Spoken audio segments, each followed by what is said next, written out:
Jeshi la Polisi Kanda Maalum ya Dar es Salaam tarehe 8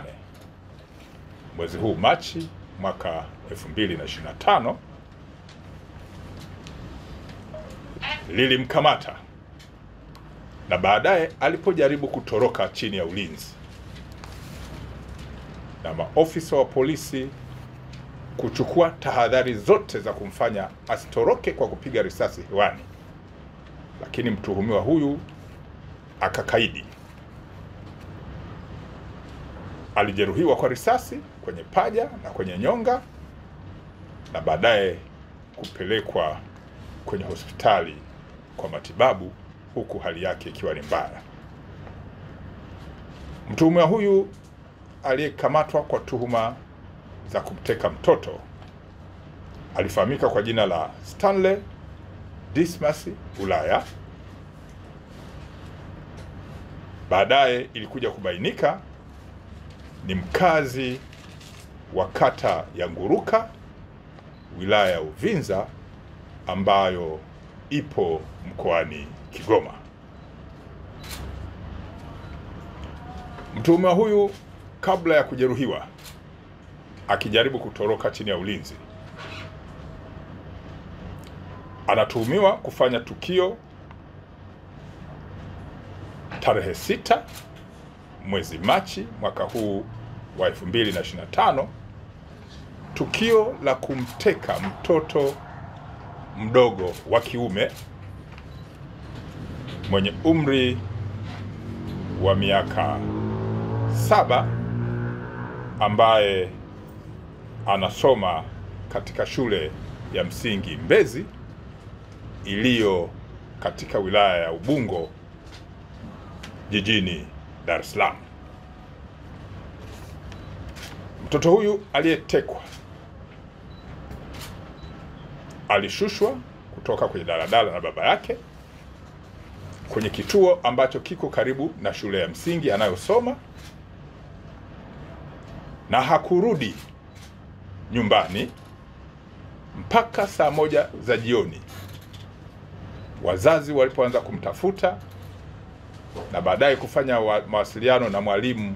wa shule ya msingi hiyo ambaye aliwapatia namba ambayo ilikuwa kwenye daftari, ambapo mtuhumiwa huyu alikuwa akiipiga akitaka namba ya wazazi, na baadaye kupata namba za wazazi na kuanza kutaka pesa kwa vitisho kutoka kwa wazazi, pesa nyingi, kwamba wasipotoa mtoto yule watamdhuru, ikiwa ni pamoja na kumpotezea maisha yake. Jeshi la Polisi kwa kutumia wataalamu wake na kuhusisha kamisheni ya kisayansi na intelijensia walifanikiwa kufuatilia, na tarehe 8 mwezi huu wa Machi mwaka 2025 mtuhumiwa huyu alikamatwa maeneo ya Bagamoyo akiwa na yule mtoto na akaletwa mpaka kituo cha polisi cha Oysterbay, wakati taratibu zingine za kisheria zikiwa zinafanyika za kutaka kumweka mahabusu, alikurupuka na kukimbia kutaka kutoroka chini ya ulinzi,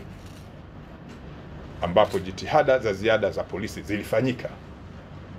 za kupiga risasi juu kumtahadharisha, lakini akakaidi